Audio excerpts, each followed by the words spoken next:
현행범 체포 성립요건 상세하게 따져봐야 드라마다 영화를 보다 보면 현행범 체포합니다. 라는 이야기를 마주할 때가 있습니다. 누군가를 현장에서 잡아갈 때 경찰이나 형사가 하는 말인데요. 이를 두고 우리는 범죄를 저질렀고 그것이 그 장소에서 발각되게 되면 바로 잡혀간다고 생각하게 됩니다.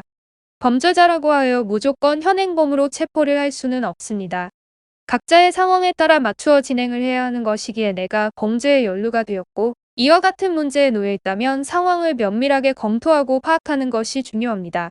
범죄 행위에 대한 부분으로 가해자, 용의자 등으로 의심을 받고 있다 할지라도 무작정 상대를 연행해서는 안 됩니다.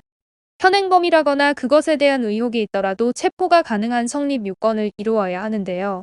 이를 이루지 못한다면 경찰관은 상대를 체포할 수 없습니다.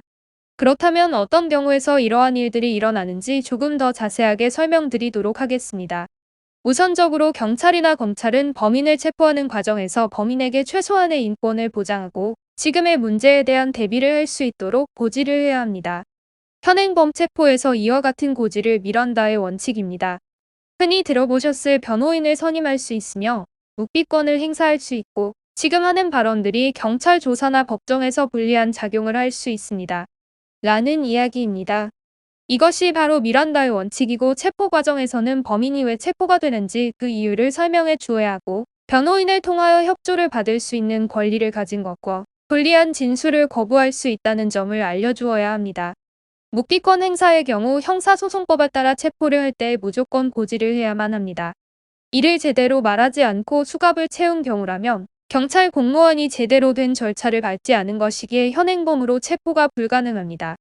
미란다의 원칙의 경우 1963년 한 소녀가 억지로 끌고 갔고 성범죄를 저지른 뒤 용의자로 지목이 되어 체포 후 범행을 자백받아 유죄 판결이 된 사건이 있습니다.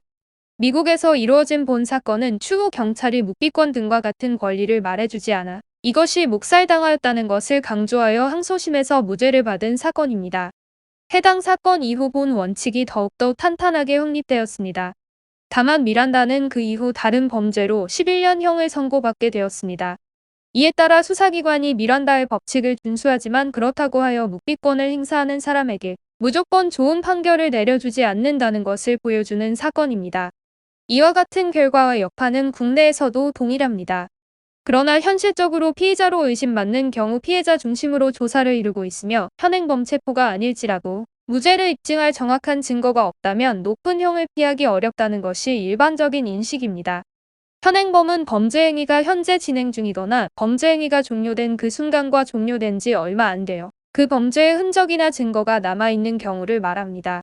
그렇기에 체포 과정에서 이루어지는 모든 진술은 보통 높은 신빙성이 있는 것으로 판단되고 법정에서 불리한 부분으로 적용될 수 있습니다.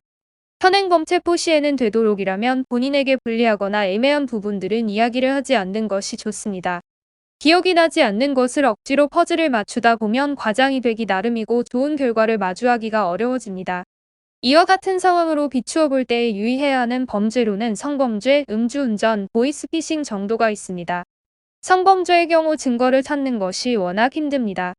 아무래도 두 사람 사이에서 불거지는 일이다 보니 더더욱 그럴 수밖에 없는데요. 그렇다 보니 모든 사건의 조사나 절차의 중심이 피해자로 이루어지고 있습니다. 피해자를 통하여 이루어지는 만큼 생각보다 까다로운 부분도 많습니다. 그렇기에 이와 같은 상황에서는 무조건 아니라고 외치거나 억울하다고 외치는 등의 행위를 하지 말아야 합니다. 음주운전도 마찬가지입니다. 주취운행 자체가 범법행위이고 이미 내가 잘못을 저지른 상황이기에 어떤 식으로도 대처를 바라기가 힘듭니다.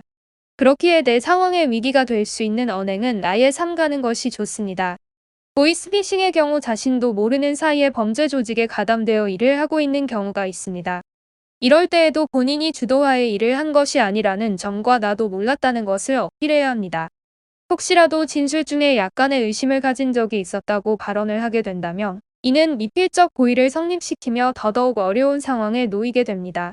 이와 같은 문제를 대비하고 정리하기 위해서라도 개인이 처한 어려움을 빠르게 정리하고 대체할 수 있도록 해주는 것이 우선이라 이야기 드리고 싶습니다. 현행범 체포는 내가 연루된 범죄의 종류도 잘 따져보아야 하고 그 과정에서 어려움을 이겨내어 극복할 수 있는 부분까지도 검토해야 합니다.